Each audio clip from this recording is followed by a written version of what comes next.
ಶಕ್ತಿಯಸ್ತ್ರ ನ್ಯೂಸ್ಗೆ ಸ್ವಾಗತ. ತಮ್ಮ ನೆಚ್ಚಿನ ನಾಯಕನ ಹುಟ್ಟುಹಬ್ಬಕ್ಕೆ ಜನಸಾಗರ.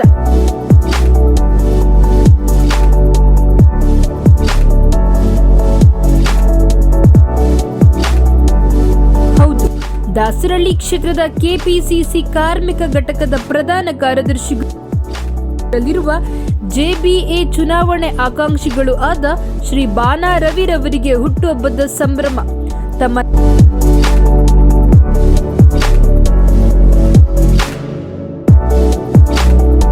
ತಮ್ಮ ನಾಯಕನ ಹುಟ್ಟುಹಬ್ಬಕ್ಕೆ ನೂರಾರು ಅಭಿಮಾನಿಗಳು, ಪದಾಧಿಕಾರಿಗಳು ಆಗಮಿಸಿ ಹುಟ್ಟುಹಬ್ಬದ ಶುಭಾಶಯಗಳು ಕೋರಿದರು. ರವಿಯಣ್ಣನವರಿಗೆ ಹುಟ್ಟುಹಬ್ಬದ ಶುಭಾಶಯಗಳು. ಹುಟ್ಟಿದಬ್ಬ ಮಾಡೋದು ಬೇಡ ಅಂತ ನಮ್ಮ ಹತ್ರ ಹೇಳಿದರು.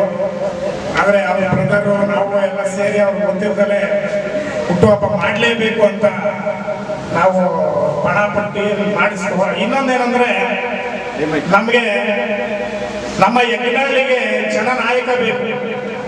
ತುಂಬಾ ವರ್ಷದಿಂದ ನಾವು ನಾಯಕರು ಅಂತ ಅನ್ಕೊಂಡು ಬರ್ತಾನೆ ಇದ್ದಾರೆ. ಆದ್ರೆ ನಿಜವಾದ ನಾಯಕ ಯಾರು?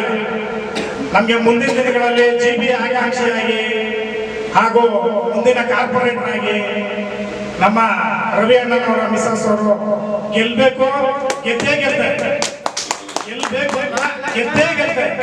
ಅದಕ್ಕೋಸ್ಕರ ಎಂತ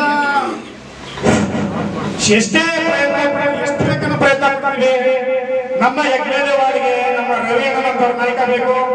ಹಾಗೆ ನಮ್ಮ ದಾಸರಳ್ಳಿ ಕ್ಷೇತ್ರದಲ್ಲಿ 30 ವರ್ಷ 35 ವರ್ಷ ಆಯಿತು ಆಚರಣೆಯಲ್ಲಿ ನಾವು ಸೇರಿದಂತೆ ಅವರ ಅಸಂಖ್ಯಾತ ಎಲ್ಲ ಸಂಘಟಕರು ಸೇರಿ ಅವರಿಗೆ ಶುಭವನ್ನು ಹಾರೈಸ್ತಾ ಇದ್ದಾರೆ. ರವಿ ಈ ಒಂದು ಏನು ಇವತ್ತು ಈ ಯಜ್ಞದಲ್ಲಿ ವಾರ್ಡ್ನಲ್ಲಿ ಸಕ್ರಿಯವಾಗಿ ಕೆಲಸಮಾಡಿದ್ದಾರೆ. ಈ ಯಜ್ಞದಲ್ಲಿ ವಾರ್ಡಿನ ಎಲ್ಲರ ಪ್ರೀತಿ ವಿಶ್ವಾಸ ಅವರಿಗೆ ಸದಾಕಾಲ ಲಭಿಸಲಿ. ಈ ಕ್ಷೇತ್ರದಲ್ಲಿ ಎಲ್ಲ ರೀತಿಯ ಸಮಾಜದ ಚಟುವಟಿಕೆಗಳಲ್ಲಿ ಅವರು ಮುಂದಾಳತ್ವವನ್ನು ವಹಿಸಲಿ ಅಂತೇಳಿ ಆ ರೀತಿಯ ಶಕ್ತಿಯನ್ನು ಭಗವಂತ ಅವರಿಗೆ ಸದಾಕಾಲ ಕಣ್ಣಿಸಲಿ. ನಮ್ಮೆಲ್ಲರ ಈ ಯಜ್ಞದಲ್ಲಿ ವಾರ್ಡಿನ ಎಲ್ಲರ ಪ್ರೀತಿ ವಿಶ್ವಾಸ ಅವರ ಮೇಲೆ ನಿರಂತರವಾಗಿ ಬಿದ್ದಿದ್ದಾರೆ. ಸ್ಕೂಲ್ ಅಂತಾನೆಲ್ಲ, ಮೆಡಿಕಲ್ ಅಂತಾನೆಲ್ಲ, ಯಾವ ರೀತಿ ಯಾವ ಸಮಾಜದಲ್ಲಿ ಯಾರು ಒಬ್ಬರಿಗೆ ಏನಾದ್ರು ಸಹಾಯ ಮಾಡಬೇಕು ಹಿಡಿದು ಇಂಥ ಹುಟ್ಟುಹಬ್ಬ ಸಂದರ್ಭಗಳಲ್ಲಿ ಮಾಡ್ತಕ್ಕಂಥದ್ದು ಧರ್ಮ ಕೂಡ.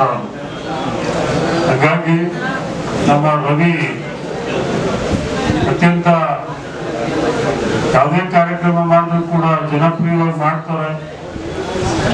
ಅವ್ರಿಗೆ ಭಗವಂತ ಆಯುರ ಆರೋಗ್ಯ ಆಯಸ್ಸು ಸುಖ ಶಾಂತಿ ನಂಬಿ ರಾಜಕೀಯ ಉಜ್ವಲ ಭವಿಷ್ಯ ತುಂಬಾ ಇಂಪಾರ್ಟೆಂಟು ಅವ್ರಿಗೆ ಸಿಗಲಿ. ಇನ್ನಷ್ಟು ಜನರು ಸೇವೆ ಮಾಡಲಿಕ್ಕೆ, ಬಡವರು ಸೇವೆ ಮಾಡಲಿಕ್ಕೆ ಎಲ್ಲ ಅವಕಾಶಗಳನ್ನ ಭಗವಂತ ಒದಗಿಸ್ಲಿ. ಈಗ ಕೂಡ ನಾನು ನಮ್ಮ ಕಾಂಗ್ರೆಸ್ ಪಕ್ಷದಲ್ಲಿ ಒಂದು ಹೆಜ್ಜೆ ಮುಂದಿಟ್ಟು ಒಂದು ಪೋಸ್ಟ್ ಅನ್ನ ಕೊಟ್ಟಿದ್ದೇವೆ. ಕಾರ್ಮಿಕರ ಪರವಾಗಿ ಸೇವೆ ಮಾಡೋ ನಿಜವಾಗ್ಲೂ ನಿನಗೆ ನೆಮ್ಮದಿ ಸಿಗುತ್ತೆ. ಬಡವ್ರ ಜೊತೆ ಓಡಾಡೋದು ಏನು, ಶ್ರೀಮಂತರ ಜೊತೆ ಓಡಾಡೋದು ಏನು ನಿಮ್ಗೆ ಅನುಕೂಲ ಆಗಲ್ಲ. ಇಲ್ಲಿ ಏನು ಈ ಭಾಗದಲ್ಲಿ ದಾಸರಳ್ಳಿಯಲ್ಲಿ ಬಹುತೇಕ ಕಾರ್ಮಿಕರೇ ಜಾಸ್ತಿ ಇರೋದ್ರಿಂದ ಇವತ್ತು ಕಾರ್ಮಿಕರೇ ಎಲ್ಲಾದ್ರೂ ಬಂದು ಓಟ್ ಗಿಟ್ ಹಾಕ್ತಾರೆ ಅಂದ್ರೆ ಕಾರ್ಮಿಕರ, ಬಡವ್ರೆ. ಶ್ರೀಮಂತರು ಯಾರು ರಜೆ ಸಿಗ್ತದೆ ಅಂದ್ರೆ ಸೀದಾ ಹೊಟ್ಟೋಗ್ತಾರೆ, ಹೆಂಡತಿ ಮಕ್ಕಳು ಕರ್ಕೊಂಡೆಲ್ಲ. ಹಂಗಾಗಿ ಈ ಕಾರ್ಮಿಕರಿಗೆ ಅನುಕೂಲ ಆಗ್ಲಿ. ನಮ್ಮ ಕಾರ್ಮಿಕ ವಿಭಾಗದಲ್ಲಿ ನೀವು ಸೂಕ್ತ ಅಂತ ಹೇಳಿ ಅವ್ರಿಗೊಂದು ಪೋಸ್ಟ್ ಅನ್ನ ಕೊಟ್ಟಿದ್ದೀನಿ.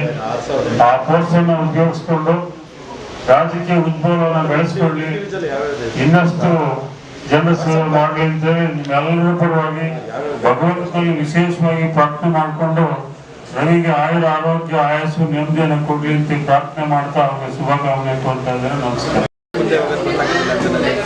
ದಯಮಾಡಿ ಈಗ ಈ ದಾಸರಳ್ಳಿ ವಿಧಾನಸಭಾ ಕ್ಷೇತ್ರದಲ್ಲಿ ನಮಗೂ ಸಹ ಅವಕಾಶ ಮಾಡಿಕೊಡಿ. ದಂಪತಿಗಳ ಕೇಳ್ಕೊತಾ ಇದ್ವಿ. ದಯಮಾಡಿ ನಾವು ಇಲ್ಲಿ ಹುಟ್ಟಿ ಬೆಳೆದಿಲ್ಲ ಅಂದರೂ ನಾವು 25 ವರ್ಷದಿಂದ ಇದೇ ಕ್ಷೇತ್ರದಲ್ಲಿ ಇದ್ವಿ. ಇಲ್ಲೇ ವ್ಯವಹಾರ ಮಾಡ್ತೀವಿ. ಇಲ್ಲೇ ವಿದ್ಯಾಸಂಸ್ಥೆನೂ ಸಹ ಇದೆ. ದಯಮಾಡಿ ಎಲ್ಲರೂ ಸಹ ನಮ್ಮ ಜೊತೆ ಕೈ ಜೋಡಿಸಿ ನಾವು ಯಾವುದೇ ರೀತಿ ಇನ್ನೊಂದು ರೀತಿ ಇಲ್ಲ. ಯಾವುದೇ ರೀತಿ ಮಾಡ್ತಾ ಇದ್ರು ಒಳ್ಳೆ ರೀತಿಯೇ ಎಲ್ಲ ವ್ಯವಹಾರಗಳು ಸಹ ನಮ್ಮ ಹೆಸರು ಎಲ್ಲರೂ ಒಂದು ಕೆಟ್ಟದಿದ್ರೂ ಸಹ ನಮ್ಮ ಜೊತೆ ಸೇರಬೇಡಿ ಅಂತ ಹೇಳ್ತೀವಿ. ದಯಮಾಡಿ ನಮ್ಮ ಧರ್ಮಪತ್ನಿ ಸಹ ವಿದ್ಯಾಸಂಸ್ಥೆ ನೋಡ್ತಾ ಇದ್ದಾರೆ. ಅವರು ಸಹ ಯಾವುದೇ ರೀತಿ ಕಳಂಕ ಇಲ್ಲದೆ ನಾವು ಇದ್ದೀವಿ. ದಯಮಾಡಿ ಎಲ್ಲರೂ ಸಹ ನಮ್ಮ ಈ ಯಜ್ಞಹಳ್ಳಿ ವಾರ್ಡಲ್ಲಿ ಆ ದಾಸರಳ್ಳಿ ವಿಧಾನಸಭಾ ಕ್ಷೇತ್ರದಲ್ಲಿ ನಮ್ಗೆ ಅವಕಾಶ ಮಾಡಿಕೊಡಿ. ನಾವು ನಿಮ್ಮ ಮಕ್ಕಳು ಮನೆ ಮಕ್ಕಳ ಥರ ಪ್ರೀತಿ ಮಾಡಿ, ಅಣ್ತಮ್ಮದಿರೋ ಸೋದರಿಯಿಂದ ಪ್ರೀತಿ ಮಾಡಿ ಅಂತ ಎಲ್ಲರನ್ನೂ ಕೇಳ್ಕೊತೀನಿ. ದಯಮಾಡಿ ನಮ್ಮಲ್ಲೇನು ತಪ್ಪಿದ್ರು ಸಹ ನೀವು ತಿದ್ದು ಹೇಳ್ಬೇಕು ಅಂತ ಕೇಳ್ತೀನಿ. ಯಾಕೆ ಹೇಳಲಿಲ್ಲ, ನೀವು ಯಾರು ವಾಪಸ್ ಮಾತಾಡೋದೇನೋ ನಮ್ಗೆ ಕೇಳಲೇ ಇಲ್ಲ ಅಂದರೆ ನಾವು ಸರಿಯಾಗಿ ಹೋಗ್ತಾ ಇದ್ದೀವಿ ಅಂತ ನೀವೇನೋ ಮಾತಾಡಿದ್ರೆ ನಾವು ಸರಿಗೆ ಹೋಗ್ತಾ ಇಲ್ಲ ಅಂತ ಅರ್ಥ. ದಯಮಾಡಿ ಯಾರಾದರೂ ನಾವು ತಪ್ಪು ಮಾಡುವಾಗ ನೀವು ತೀಡಬೇಕು ಅಂತ ಕೇಳ್ಕೊತಾ ಇದ್ದೀನಿ. ತುಂಬ ಜನ ಇನ್ನೂ ಬರಬೇಕಾಗಿತ್ತು, ಸಾಕಷ್ಟು ಜನ ಬಂದಿದ್ದಾರೆ. ಎಲ್ಲ ಸ್ನೇಹಿತರಿಗೂ ಕೃತಜ್ಞತೆ ಹೇಳಬೇಕು. ನಾನು ಯಾರಿಗೂ ಇಷ್ಟು ಜನ ಕೇಳೇ ಇರಲಿಲ್ಲ ಬಿಡಿ, ನಾನು ತಮ್ಮದಿರು ಒಂದಿಬ್ಬರು 3 ಜನ ಕೇಳಿದ್ರೇನು ಸ್ನೇಹಿತರು ಇಷ್ಟೊಂದು ಜನ ಬರ್ತಾರೆ ಅಂತ ಅನ್ಕೊಂಡಿರಲಿಲ್ಲ. ಇವೆಲ್ಲ ನಮ್ಮ ಪೂರ್ವಾಶ್ರಮದ ತಂದೆ ತಾಯಿಗಳ ಆಶೀರ್ವಾದ ಪುಣ್ಯ ಅಂತ ಹೇಳ್ತೀನಿ. ಎಲ್ಲರೂ ಸಹ ಇಷ್ಟೊಂದು ಜನ ಬಂದು ಹೋಗಿದ್ದು ಖುಷಿಯಾಯಿತು. ದೇವರಾಣೆ ಭಗವಂತ ನಮ್ಗೆ ಎಲ್ಲ ರೀತಿ ಸಹಕಾರ ಮಾಡಲಿ. ನೀವು ಸಹ ಪತ್ರಕರ್ತರಾಗಲಿ, ಎಲ್ಲರೂ ನಮ್ಗೆ ಸಹಾಯ ಮಾಡಬೇಕು ಅಂತ ಕೇಳ್ತೀನಿ. ಸರ್, ರಾಜಕೀಯ ಕ್ಷೇತ್ರಕ್ಕೆ ಯಾಕೆ ಒಲವು ಜಾಸ್ತಿ ಇದೆ? ಯಾಕೆ ನೀವು ಶಿಕ್ಷಣ ಮತ್ತು ಸಮಾಜ ಸೇವೆಗೆ ಈಗಾಗಲೇ ಹೆಸರು ಮಾಡಿದ್ದೀರಾ, ಯಾಕೆ ಅದ್ರ ಬಗ್ಗೆ ಸೆಳೆತ ನಿಮಗೆ? ನಮ್ಮ ದೊಡ್ಡಪ್ಪ ಪುಟ್ಟರಾಮೇಗೌಡರು ತಾಲೂಕ್ ಪಂಚಾಯತಿ ಅಧ್ಯಕ್ಷರು, APMC ಅಧ್ಯಕ್ಷರು ಮುಂತಾದ ಹುದ್ದೆಯಲ್ಲಿ ನಮ್ಮ ದೊಡ್ಡಪ್ಪ ಇದ್ದರು. ನಮ್ಮ ದೊಡ್ಡಪ್ಪ ತೀರಿದ ನಂತರ ನಮಗೆ ತಾಲೂಕ್ ಪಂಚಾಯತಿ ಅವಕಾಶ ಮಾಡಿಕೊಟ್ರು. ನಾವು ತಾಲೂಕ್ ಪಂಚಾಯತಿ 15 ವರ್ಷ ಬ್ಯಾಕಲ್ಲಿ ನಾವು ನಿಂತಿದ್ದು, ನಮ್ಮ ಮಿಸಸ್ ಧರ್ಮಪತ್ನಿ ಪಾರ್ವತಮ್ಮ ನಿಂತಿದ್ದರು. ಅದಾದಮೇಲೆ ನಾನು APMC ಎಲೆಕ್ಷನ್ ನಾನು ಕಂಟೆಸ್ಟ್ ಮಾಡಿದೆ. ಅದಾದ ನಂತರ ನಾನು ತಿರ್ಗಾ ಗ್ರಾಮ ಪಂಚಾಯತಿಯಲ್ಲಿ ಕಂಟೆಸ್ಟ್ ಮಾಡಿದೆ. ನಾವಾಗಲೇ 3 ಎಲೆಕ್ಷನ್ನು ಚುನಾವಣೆ ಎದುರಿಸಿದ್ವಿ. ಅದಾದಮೇಲೆ ನಮ್ಮ ತಾಯಿನೂ ಸಹ ಸತತವಾಗಿ ಹಾಲು ಉತ್ಪಾದಕರ ಸಹಕಾರ ಸಂಘ 4 ಸಲ ಸತತವಾಗಿ ಡೈರೆಕ್ಟರ್ ಆಗಿದ್ದಾರೆ. ಇವತ್ತು ಸಹ ನಮ್ಮ ಹಾಲು ಉತ್ಪಾದಕ ಸಂಘ ನಮ್ಮ ಎಲೆಕ್ಷನ್ ಗೆದ್ದಿದ್ದಾರೆ. ದಯಮಾಡಿ ನಮ್ಮ ಹಿನ್ನೆಲೆ ರಾಜಕೀಯ ಕುಟುಂಬ ಇತ್ತು, ನಮ್ಮ ದೊಡ್ಡಪ್ಪಂತೆಲ್ಲ ಇತ್ತು. ಆದ ಕಾರಣ ಇವತ್ತು ಸಹ ನಾವು ಮುಂದುವರಿಸ್ಕೊಂಡು ಹೋಗ್ತಾ ಇದ್ದೀವಿ. ದಯಮಾಡಿ ಇದು ಯಾವ ಥರಲ್ಲೂ ತಪ್ಪು ಹುಡುಕಬೇಡಿ, ಪತ್ರಿಕೆ ಕೇಳ್ಕೊತ ಇದ್ದೀನಿ. ದಯಮಾಡಿ ಮುಂದಿನಿಂದ ನನಗೆ ಅವಕಾಶ ಮಾಡಿಕೊಂಡು ನೀವು ಸಹ ಜೊತೆಲಿರಿ ಅಂತ ಹೇಳ್ತೀನಿ. ಮುಂದಿನ ಹೆಜ್ಜೆ ಸರ್ವಿಸ್ ಅಂತ ಒಂದಿರೋದಲ್ಲ, ಅದು ಗುಡ್ ಪ್ಲಾಟ್ಫಾರ್ಮ್ ಇನ್ ರಾಜಕೀಯ. ಅಧಿಕಾರ ಇದ್ರೆ ಒಳ್ಳೇದು ಮಾಡ್ಬೋದು, ಇನ್ನೂ ಹೆಚ್ಚಿನ ರೀತಿ ಸೇವೆ ಮಾಡ್ಬೋದು. ರೀತಿ ಜನಗಳಿಗೆ ಒಳ್ಳೆ ಸೇವೆನ ಕೊಡ್ಬೋದು. ಈಗ